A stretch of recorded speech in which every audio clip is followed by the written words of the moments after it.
sur intersport.fr. Le Grand Matin Sud Radio. Le petit déjeuner politique. 7h43, merci d'être avec nous. C'est le petit déjeuner politique de Philippe Martinez, secrétaire général de la CGT. Bonjour Philippe Martinez. Bonjour. Le MEDEF vient de convier Marion Maréchal à son université d'été à la fin du mois d'août pour participer à une table ronde. Que pensez-vous de cette invitation ? Je pense que le MEDEF joue avec le feu, Ouais. mais peut-être que le MEDEF prépare l'avenir, je ne sais pas. Ouais. Le MEDEF dit on invite de nombreuses personnalités, y compris aussi des gilets jaunes et des représentants de syndicats. Oui. Ouais. Oui, écoutez... C'est une erreur selon vous de la part du patronat du MEDEF. Je ne suis pas le président du MEDEF. Non, bien sûr. Donc, mais ça dénote une volonté de banaliser des idées qui ne doivent pas être banalisées. Oui, mais il dit précisément que la conférence, c'est la grande peur des mal-pensants, pourquoi les populistes sont populaires, et qu'il faut en débattre du coup avec tout le monde. Oui, non mais vous voyez quand des grandes entreprises... font travailler des travailleurs détachés sans respecter des règles, que le travail informel existe, et puis que d'un autre côté, on invite une personne qui représente un parti qui rejette les immigrés, qui rejette les migrants. Voilà, c'est une logique que nous condamnons. Oui, elle n'a aucune légitimité à être invitée, c'est ça, à cette université d'été, selon vous, ou pas ? Je ne suis pas président du MEDEF. Non, c'est vrai. Nous ne sommes pas invités aux universités du MEDEF, et je ne pense pas que nous irions si nous étions invités. Voilà, c'est tout ce que je peux vous répondre. Oui. Est-ce que vous seriez prêt, vous, à discuter et à rencontrer, par exemple, Marion Maréchal ? Non. Ça, hors de question. C'est hors de question. C'est contraire à nos valeurs. Enfin, laisser penser aux citoyens de ce pays que la cause première de leur problème du chômage, c'est l'immigration. C'est une musique qu'on entend depuis plus d'un siècle. Quand on s'appelle Martinez et qu'on est issu d'une famille d'immigrés, on sait de quoi on parle. Et c'est à chaque fois qu'il y a des problèmes, plutôt que de s'attaquer aux vraies causes de ces problèmes, du chômage, c'est-à-dire des entreprises, des très grandes entreprises qui multiplient, qui accumulent les bénéfices et au détriment de l'emploi, eh bien on trouve toujours des boucs émissaires, et c'est toujours les mêmes boucs émissaires. C'est un risque de banalisation également, c'est ça. Cette banalisation, elle est présente tous les jours, tous les jours, y compris par le pouvoir en place. Enfin, il y a le discours de politique générale du Premier ministre il y a quelques jours qui stigmatise les immigrés, qui veut revoir les accords de Schengen, etc. On se renvoie, pardonnez-moi l'expression, la responsabilité de l'accueil de migrants. Pendant ce temps-là, ils meurent. C'est des milliers de migrants qui meurent dans la Méditerranée. Enfin voilà, c'est des êtres humains, pour le rappeler, qui sont dans la misère, qui fuient des guerres, et puis qu'on regarde tranquillement se noyer en Méditerranée comme, je ne sais pas, enfin c'est proprement scandaleux. Donc il y a une vraie banalisation de l'extrême droite, et plutôt que d'adopter des mesures sociales, eh bien on va sur le terrain de ces extrémistes, mais c'est valable en Italie, c'est valable dans une grande partie de l'Europe. Est-ce que vous êtes favorable, vous, justement, à des quotas aussi de travailleurs ? Non, absolument pas. Ouais. Absolument pas. Vous le savez très bien. La France s'est enrichie à tous les points de vue, économiquement, socialement, culturellement, de ce mélange de cultures et l'apport d'immigrés. Enfin, on peut citer des très grands noms d'artistes que tout le monde considère comme français, qui sont d'origine étrangère ou qui sont étrangers. Je ne vais pas tous vous les citer. Des joueurs de football dont on élève bien sûr, les mérites, ce sont des dieux en France. Quand on s'appelle Zidane, ben voilà. Donc il faut arrêter avec ça. Oui. Philippe Martinez, alors sur le front de l'actualité sociale, il y a les retraites, l'actualité aussi de la réforme de l'assurance chômage. Il devait y avoir une mobilisation des syndicats, mais on a l'impression que vous avez du mal à vous trouver parce qu'il n'y a pas de front uni des syndicats face à cette réforme. Écoutez, moi ce que je retiens, c'est que sur la question de l'assurance chômage, tous les syndicats sont contre. C'est suffisamment rare.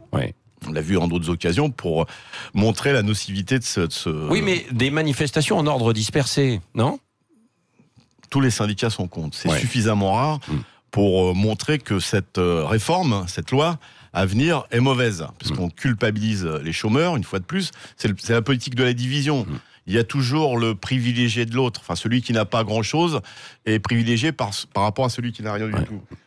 Pendant ce temps-là, on épargne les grandes fortunes, puisque le gouvernement ne rétablit pas l'impôt sur la fortune.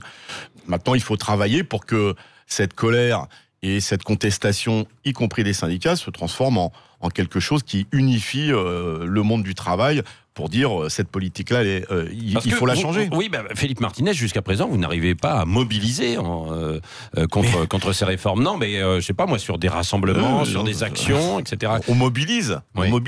Enfin, vous pouvez pas nier qu'il y a eu des mobilisations. Quand il y a des mobilisations, vous et d'autres, d'ailleurs, là, ces derniers jours. Philippe Martinez. Vous voulez que vous allez passer du temps. Hein. Oui, le personnel hospitalier n'est pas mobilisé. Si, bien sûr. Les cheminots n'étaient pas mobilisés il y a 15 jours. Oui, mais ça, c'est un peu en ordre dispersé, non ? Le problème, c'est que c'est en ordre dispersé et c'est la responsabilité des syndicats d'essayer de trouver un terrain d'entente pour dire, plutôt que de chacun faire les uns après les autres, faisons ensemble. C'est le grand défi de la rentrée. Oui, le grand défi de la rentrée, c'est ça. Vous souhaiteriez une journée ou des journées d'action unitaire ? Plusieurs journées. En tout cas, il faut que tous ceux qui sont en colère, ils sont très nombreux, agissent ensemble, même si les portes d'entrée de la contestation ne sont pas tout à fait les mêmes. La problématique des urgences, sur les questions d'emploi, de qualification, on peut les retrouver ailleurs, mais il y a un problème spécifique à l'hôpital. La réforme de la SNCF, elle est toujours pas digérée. On voit bien que ce qu'on nous avait promis dans la mise en œuvre, ça continue à se dégrader. J'entendais que cette nuit, il y a un train qui est resté 6 heures arrêté. C'est ce que dénoncent les cheminots. Manque d'investissement, manque de moyens, manque de personnel. C'est tout ce qu'ils ont dénoncé pendant la réforme. Mais on peut parler des entreprises industrielles. L'industrie va très mal, malgré un ministre qui s'agite beaucoup et un président de la République aussi. On pourrait parler de General Electric, par exemple. Donc il y a besoin que tous ces mécontentements se fédèrent. C'est notre responsabilité. On compte bien l'assumer. Vous discutez avec vos collègues de la CFDT, de Force ouvrière, pour organiser ces journées de mobilisation à la rentrée dès le début du mois de septembre ? On discute. Oui. On discute. Après, vous savez bien qu'il y a des points de vue qui sont différents, mais il faut qu'on soit capable, devant une telle situation, parce que la situation sociale est catastrophique, de trouver un terrain d'entente pour dire ça suffit, cette politique antisociale. Et quels seront vos mots d'ordre ? Alors là, on l'a compris sur l'assurance chômage, mais sur les autres réformes qui sont en cours, c'est-à-dire les retraites, aéroport de Paris, quels seront vos mots d'ordre ? Sur les retraites, c'est un enfumage, ce que nous dit le gouvernement. Ils disent on change pas l'âge. 62 ans. Voilà. Oui, mais enfin, il faudra travailler un peu plus si vous voulez avoir une pension qui vous permet de vivre. C'est absolument scandaleux. Ce qui veut dire que l'âge de la retraite, aujourd'hui, le départ, ce sera 64 ans, quoi. C'est ça, voire plus. Évidemment. Si vous pouvez pas vivre avec votre pension, qu'est-ce que vous faites ? Vous continuez à travailler pour essayer d'avoir une pension. Et cette situation est absolument scandaleuse, parce que pourquoi on vit plus longtemps aujourd'hui ? C'est parce qu'on travaille moins longtemps. Et là, on nous fait le truc à l'envers. On est en train de rapprocher l'âge de la retraite de l'âge de la mort. Donc, il faut arrêter avec ça. Mais il y a aussi la question des salaires. Il faut augmenter les salaires. Il y a beaucoup d'argent dans ce pays, sauf qu'il est mal réparti. Et considérer qu'on augmente le pouvoir d'achat en baissant les impôts, par exemple, c'est aussi tromper les citoyens. Comment on va financer les hôpitaux, les écoles, moderniser les routes, moderniser le pays, s'il n'y a plus un bien commun que sont les impôts pour financer le bien commun. Donc, vous voyez...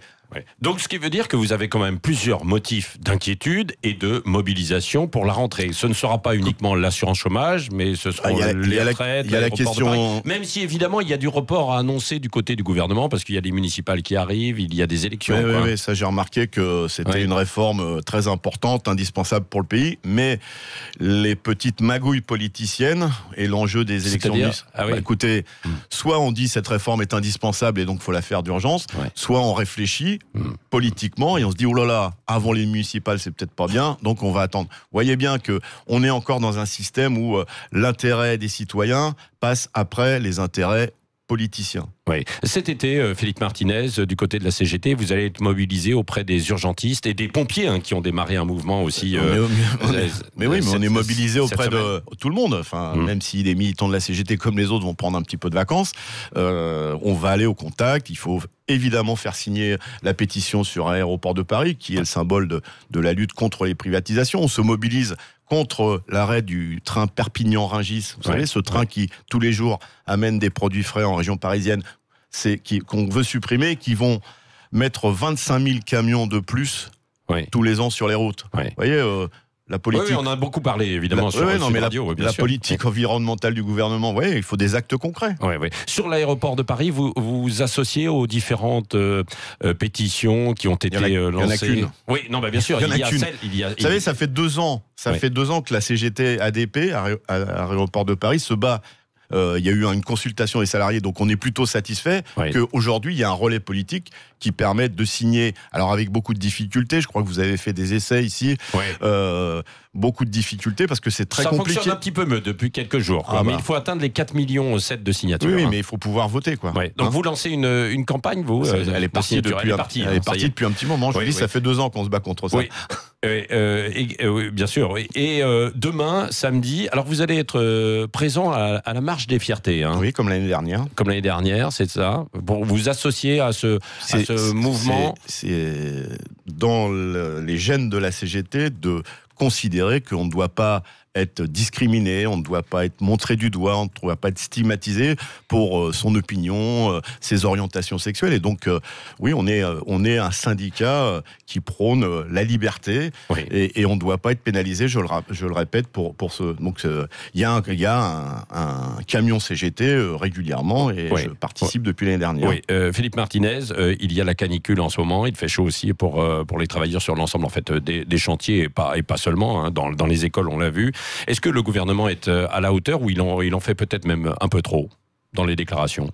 En tout cas, il y a beaucoup de messages. Ce qu'il faut, c'est que dans les entreprises, tous ceux qui travaillent aient des horaires aménagés, des conditions de travail qui soient bonnes. Par exemple, finir plus tôt, avoir de la climatisation. Je connais des usines où on met de la climatisation pour respecter les marges sur les pièces, mais pas pour les salariés. Mais c'est globalement que les conditions de travail, pas que quand il y a la canicule, vous savez. Est-ce qu'il faut arriver justement au congé canicule ou au congé intempérie ? Ça a été demandé par certains là, ces derniers jours. Il faut respecter le code du travail qui est, vous le savez, beaucoup cassé. Il faut aménager des horaires et puis il faut travailler moins tout le temps. Le mot de la fin, Philippe Martinez, avec Cécile de Ménibus. Vous êtes fan de foot, je crois. Vous avez joué à Suresnes et vous étiez l'un des piliers du club de foot de Renault. Si je me souviens bien. Piliers. Un pilier, vous étiez numéro 10. C'est péjoratif. Oui, pipi, ça peut être... Allez-y, je vous écoute. Non, mais c'est pas ça. Vous aimez le Barça, comme Emmanuel Valls. C'était le petit tacle pour parler football. L'équipe de France féminine va jouer ce soir. Vous allez regarder ou pas ? Oui, bien sûr, j'ai regardé tous les matchs. Est-ce que vous pensez que... Alors, vous savez que les primes de match pour les Bleus, c'est 400 000 euros en demi-finale avec Didier Deschamps. Là, ce sera 15 000 euros par joueuse. Et si elles vont en demi-finale. Si elles vont en demi-finale. Mais comme quoi, les problèmes d'égalité salariale entre les femmes et les hommes, il y a encore du boulot. Vous êtes pour ? Bien sûr. C'est important. Mais pour tout le monde. Pourquoi les femmes seraient moins payées que les hommes ? À quel titre ? Peut-être parce qu'elles sont un tout petit peu moins connues à ce stade. Mais elles font le même boulot.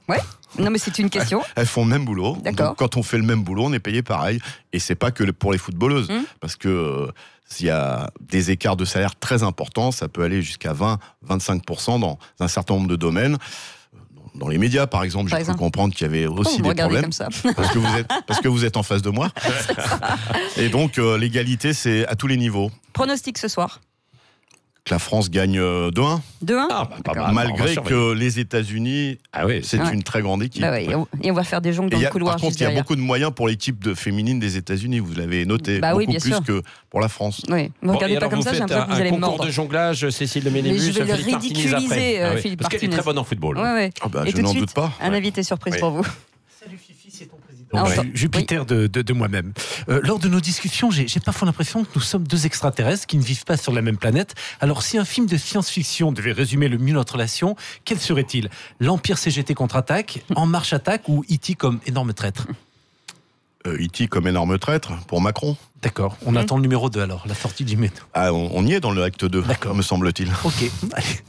Merci Philippe Martinez, le patron de la CGT, était avec nous ce matin sur Sud Radio. Et Dany Moreau qu'on retrouve autour de 8h20 sur Sud Radio. Merci d'être avec nous. Il est 7h58, c'est le Grand Matin Sud Radio.